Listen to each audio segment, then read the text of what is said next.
Bonjour, en passant, bienvenue chez nous. Vous êtes au presbytère de l'Assomption, là où je demeure. C'est notre deuxième capsule sur la rencontre avec Dieu. La dernière fois, on avait vu les lieux de la rencontre, les lieux des apparitions du ressuscité.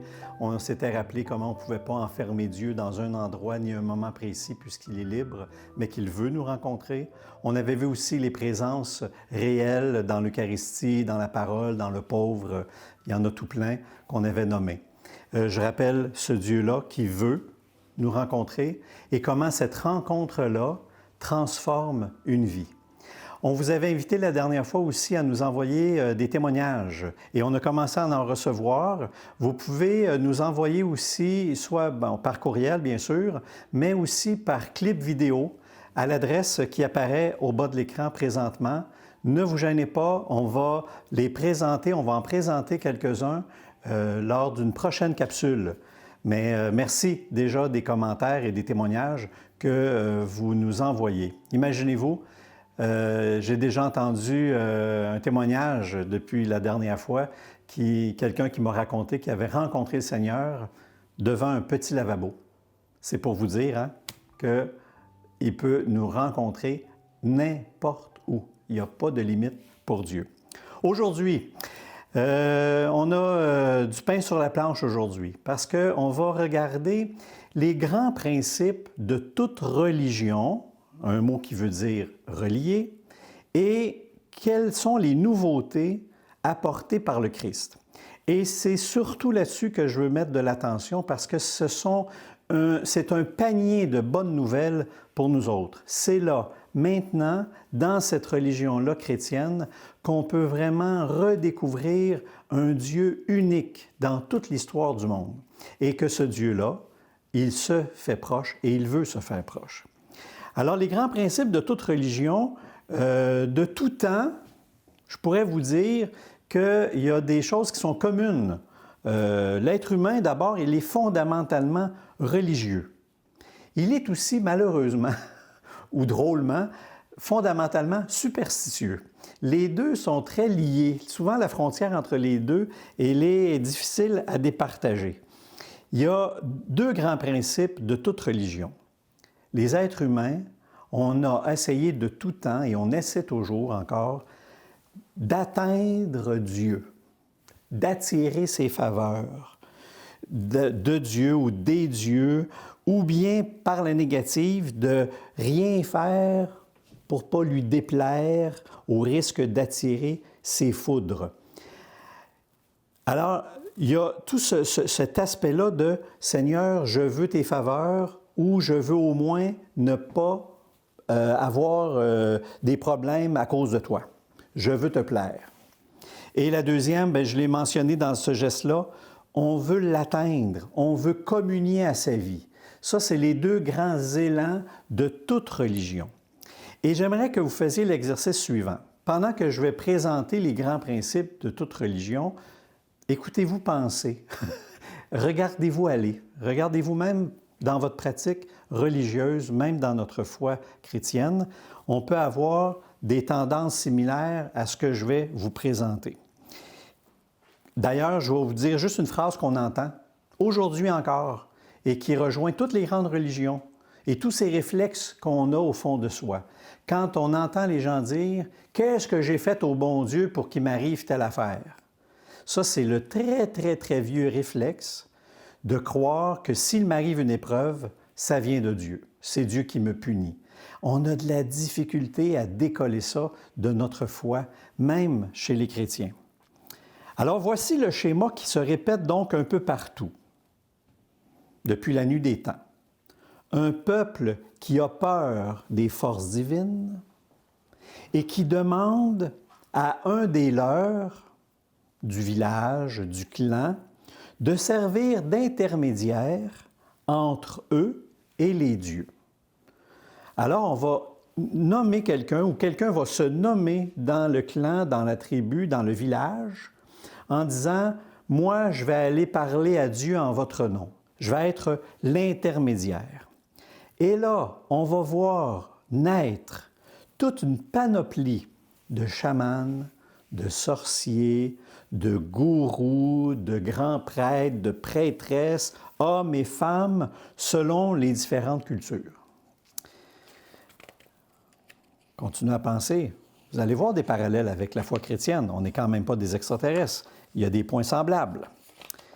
Et ce sont eux, ces chamans, ces grands prêtres, ces prêtresses, qui vont édicter les lois religieuses. Parce que s'ils vont vers Dieu pour entendre leur volonté, ils vont aussi revenir à la tribu en disant « Dieu veut ceci, Dieu veut cela ».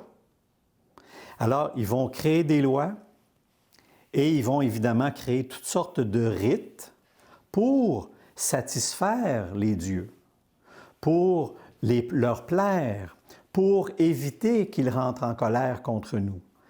Et dans ces rites-là, les plus fréquents, les plus habituels, ce sont les rituels d'offrande. On va offrir des choses aux dieux, à Dieu, en espérant l'apaiser, en espérant apaiser sa colère. On va offrir de l'argent, on va offrir un dixième de nos biens, on va offrir des parties de nos récoltes, du bétail. Et ça va même aller malheureusement jusqu'à des sacrifices humains. On va sacrifier des membres de notre communauté pour apaiser la colère des dieux parce qu'on pense que c'est ça qui lui plaît. Dans tous ces systèmes-là de religion, il va y avoir aussi des lieux, des objets et des personnes qui vont devenir sacrés, c'est-à-dire mis à part pour Dieu. Dans les lieux, vous en connaissez déjà, des montagnes, des arbres, une grotte, un temple, des lieux qu'on dit ça appartient à Dieu. On peut aller rencontrer Dieu là, dans ces religions-là. Des objets. Bon, on en connaît, nous autres, des objets sacrés, même dans notre religion. Mais les objets les plus courants, on va les appeler les autels. On va ériger des autels un peu partout, justement pour faire les offrandes en question. Et des temps aussi. Dans la religion juive, entre autres, il y a le jour du sabbat. Chez nous, on a le dimanche, qui est un jour plus sacré que les autres. Et il y a des personnes aussi qui deviennent sacrées. J'ai parlé des gourous, des grands prêtres, des chamans et tous ces gens-là. Mis à part, sacré veut dire mis à part pour un usage réservé pour le Seigneur. Malheureusement, trop souvent, les chefs religieux vont tirer profit de leur pouvoir, de leur position et de la crédibilité des gens pour leur propre profit. Et la tendance est toujours là, présentement. Vous avez entendu toutes sortes de choses sur les complotistes. Vous avez entendu toutes sortes de choses sur des annonces de fin du monde. Vous connaissez des histoires de pasteurs qui détournent des fonds pour leur propre profit. On n'en est pas sorti encore. On a toujours ce piège-là, quand on est en autorité au niveau des religions, de tirer profit de ça pour mon bien-être personnel. Alors, ça, c'est les grands principes. On veut atteindre Dieu, on veut lui plaire. Et chez les Juifs, quelle couleur ça va prendre? Bien, tout ce que j'ai raconté là, on retrouve ça dans l'Ancien Testament. On retrouve ça dans la religion juive. Mais la religion juive voit naître et structurer un premier grand nettoyage dans ça. Dieu va se révéler chez les Juifs par morceaux. Il va se faire connaître. Par exemple, il va dire, les sacrifices humains, là, j'en veux pas. Alors, toute l'histoire d'Abraham va mettre comme la fin à ça. Alors qu'Abraham, va entendre Dieu dire, donne-moi ton fils. Et l'ange va l'arrêter en disant, non, je sais maintenant que tu crois en moi. C'est terminé les sacrifices humains. On n'aura plus plusieurs dieux dans notre croyance. Au début, on croit qu'on a un Dieu pour notre pays, pour notre nation. À côté, il y a un autre Dieu dans l'autre pays. Puis à un moment donné, quand ils vont se retrouver en exil, ils vont découvrir qu'il y en a juste un finalement, que c'est le Dieu de l'univers, que c'est le Dieu de tout le monde. Il n'y a pas plusieurs dieux nationaux, il y a un seul Dieu de l'univers. Alors, grand nettoyage, on va appeler ça le monothéisme. Le Dieu de l'univers entier, on va découvrir qu'il est le créateur de tout ce qui existe. Et comme vous pouvez le voir dans le très beau récit de la Genèse, dans le premier chapitre, quand Dieu crée le soleil, il crée la lune, il crée les arbres, il crée la mer, on découvre que ce Dieu-là, il est unique et que le soleil n'est pas un dieu, que la lune n'est pas une déesse, que les étoiles ne sont pas des dieux, que l'arbre n'est pas un dieu. On fait un grand ménage en disant il y a un créateur. Et c'est très fort ça, parce qu'à l'époque, il y a les Égyptiens qui ont une multitude de dieux, il y a les Romains, il y a les Grecs qui ont une multitude de dieux pour toutes sortes de choses. Les Juifs vont dire il y en a un seul. Il est le Dieu de l'univers. Et il va mettre ensemble deux grands commandements, l'amour de Dieu et l'amour du prochain. C'est déjà dans l'Ancien Testament et on va les mettre ensemble. Et ça, c'est une nouveauté extraordinaire. On ne pourra pas aimer Dieu et servir Dieu en toute honnêteté et vérité si on ne sert pas et on n'aime pas notre frère et notre sœur. Il y a donc un très grand sens moral, une grande distinction entre ce qui est bien et ce qui est mal. Et une autre grande nouveauté avec la religion juive dans l'Ancien Testament, on découvre que Dieu, il intervient dans notre histoire. Il ne reste pas dans son ciel. Il ne fait pas juste nous punir, il ne nous envoie pas juste des foudres. Il intervient dans notre histoire, il nomme, il appelle des gens, il appelle Moïse, il appelle David comme roi, il choisit un peuple comme témoin pour qu'ils soient des annonceurs dans le monde entier, il appelle des individus, il donne des tâches, des missions, il les envoie. Déjà, tout ce que Jésus va reprendre à son compte, mais de façon nouvelle aussi. Oui, chez les Juifs, il y aura aussi des dérapages, comme dans toutes nos religions, et comme dans notre religion aussi, on en connaît encore. Mais là, je veux vraiment prendre du temps pour vous présenter les nouveautés que Jésus apporte avec lui, alors qu'il va fonder cette religion qu'on va appeler la religion du Christ, la religion chrétienne. Et qui lui ont valu la croix en passant. C'est des grands changements qui ont coûté cher. C'est ces grands changements-là qu'il a voulu initier dans la religion juive, mais qui lui ont valu d'être crucifié comme un des plus grands malfaiteurs. Un premier grand changement. En Jésus, Dieu n'est plus inatteignable. Je vous ai parlé tout à l'heure qu'un des grands traits de la religion, c'est de vouloir atteindre Dieu. Malheureusement, toutes les religions, on arrête dans ce mouvement-là. Avec Dieu, avec Jésus, ce qu'on découvre, c'est que lui vient nous prendre la main. Et plus que ça, il va devenir l'un de nous.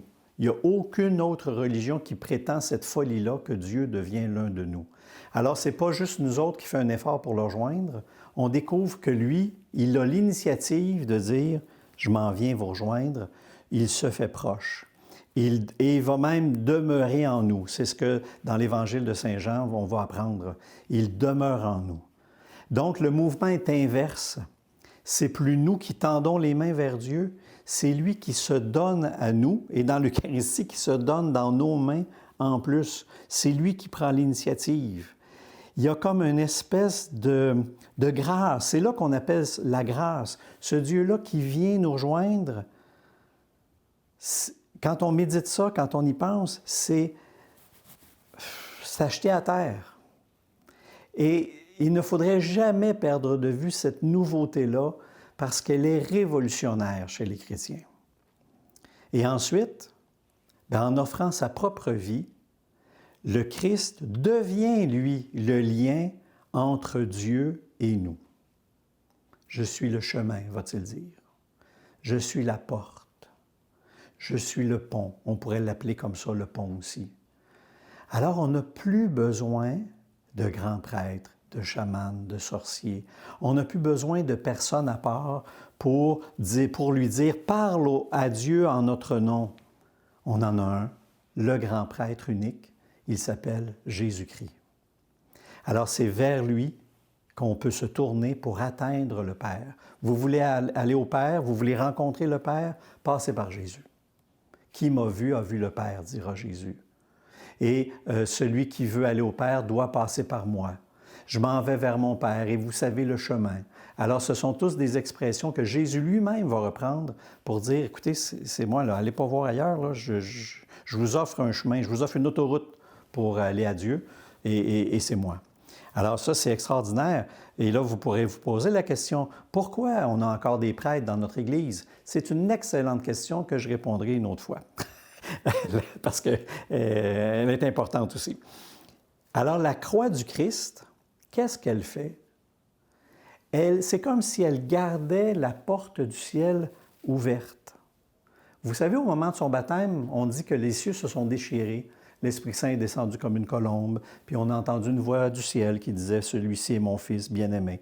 Et à la fin de sa vie, la croix est élevée et le ciel ne peut plus se refermer.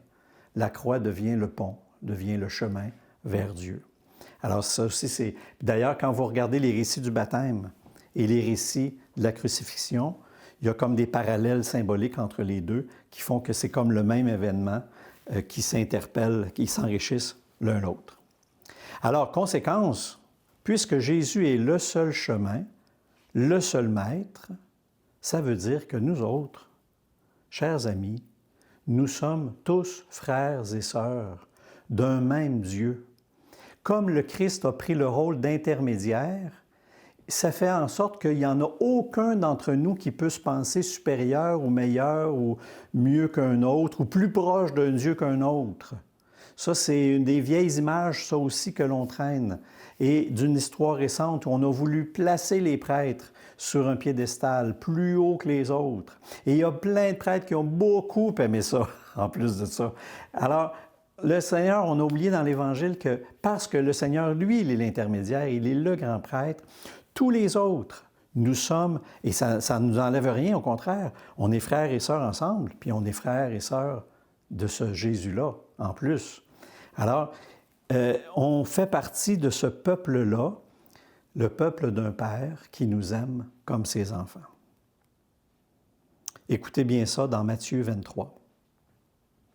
Alors Jésus s'adressa aux foules et à ses disciples, et il déclara, « Les scribes et les pharisiens enseignent dans la chair de Moïse, donc tout ce qu'ils peuvent vous dire, faites-le et observez-le. Mais n'agissez pas d'après leurs actes, car ils disent et ne font pas. Ils attachent de pesants fardeaux, difficiles à porter. Ils en chargent sur les épaules des gens, mais eux-mêmes ne veulent pas les remuer du doigt. Toutes leurs actions, ils les font pour être remarqués des gens.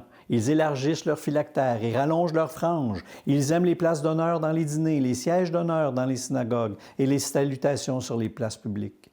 Ils aiment recevoir des gens le titre de rabbi, de maître. » Et là, Jésus continue. « Pour vous, ne vous faites pas donner le titre de rabbi, car vous n'avez qu'un seul maître pour vous enseigner, et vous êtes tous frères. » Voyez-vous, c'est pas moi qui le dis, c'est le Seigneur. « Ne donnez à personne sur terre le nom de Père, car vous n'avez qu'un seul Père, celui qui est aux cieux. Ne vous faites pas non plus donner le titre de maître, car vous n'avez qu'un seul maître, le Christ. Le plus grand parmi vous sera votre serviteur. » Ça, c'est révolutionnaire, ça aussi. Ça veut dire que dans le régime de la vie chrétienne, il n'y a personne qui peut prétendre faire une carrière là-dedans. Il n'y a personne qui peut prétendre gagner des galons ou avoir un poste privilégié ou plus populaire qu'un autre. Cette citation-là nous rappelle qu'aux yeux de Dieu, nous sommes tous frères et sœurs. Une autre grande nouveauté, puis j'imagine que vous devez aimer ça, vous autres aussi, Jésus met fin aux sacrifices et aux offrandes de toutes sortes en se donnant lui-même. Plus de sacrifices d'animaux, plus d'offrandes de blé, plus d'offrandes de brebis, plus d'offrandes comme ça pour plaire au Seigneur. Il y avait un rituel d'une lourdeur et d'une complexité, et assez dispendieuse d'ailleurs aussi, où les gens devaient offrir régulièrement des sacrifices. C'est terminé. On n'a plus ça. On en a un sacrifice et un unique. Le Seigneur qui se donne sur la croix et qu'on célèbre à chaque Eucharistie à travers la communion. Il s'est donné et il se donne, et c'est le même sacrifice qu'on revit. Ce n'est pas un nouveau sacrifice à chaque fois, c'est toujours le même qu'on célèbre. Alors, s'il n'y a plus de sacrifice, s'il n'y a plus d'offrande, À quoi servent toutes les messes, les sacrements, tous nos rites? Je voudrais vous dire ça en une image très, très simple. Ces rites-là, ces sacrements-là, ce n'est pas pour rajouter à l'offrande unique du Christ, c'est pour nous aider à nous placer sous la douche de la grâce de Dieu, simplement. Si on pense qu'on peut acheter Dieu encore ou acheter son amour encore par le nombre de messes ou de lampions ou d'offrandes, on n'a pas compris la gratuité de l'amour de Dieu dont la croix témoigne, dont le dernier repas témoigne. Prenez, mangez, ceci est mon corps, ceci est mon sang. C'est donné, c'est gratuit. Alors quand on participe à un temps de liturgie, à un sacrement, c'est comme si on se plaçait simplement dans une disposition pour accueillir cette vie-là, cette grâce-là de notre Dieu qui se donne sans nous avoir rien demandé. Est-ce qu'il a demandé quelque chose aux apôtres avant de faire ce dernier repas-là? Pas du tout. Prenez, mangez. Même Judas est là. Prenez, mangez. Alors le mouvement est inversé. Encore une fois, ce n'est pas nous autres qui essayons d'avoir les faveurs de Dieu en apportant nos offrandes. C'est nous autres, au contraire, qui vient recevoir sa vie. C'est lui qui se donne. Le mouvement est complètement à l'envers. Et d'ailleurs, on a pris conscience qu'on ne peut pas rien offrir au Seigneur puisque tout vient de lui. Tout vient de lui. Il est le créateur de l'univers. Qu'est-ce que je pourrais bien trouver qui ne lui appartient pas? Absolument rien. À la messe, au moment de la consécration, on va revivre le dernier repas et vous remarquerez au moment de l'offertoire, voici le pain et le vin, béni sois-tu Seigneur pour ce pain, nous te le présentons. On appelle ça l'offertoire parce qu'on manque de mots, mais on ne lui offre même pas, on lui présente parce qu'on sait qu'il vient de lui ce pain-là. On ne peut pas y redonner, sauf qu'il va devenir le pain de l'offrande du Christ. C'est le Christ qui s'offre encore et toujours. La seule chose qu'on peut lui offrir, c'est notre vie, notre liberté, notre oui, parce que ça, il ne peut pas le prendre. Tout en prenant conscience, bien sûr, qu'il me l'a donné, cette vie-là. Alors, c'est un retour quand je lui dis « Voici ma vie », un peu comme Samuel la dernière fois. « Seigneur, me voici ». C'est la plus belle offrande qu'on peut lui faire. Une autre chose, une autre nouveauté, il m'en reste 3. Le Seigneur veut une relation de personne à personne. Il ne veut pas d'offrande où celui qui donne reste extérieur à l'offrande.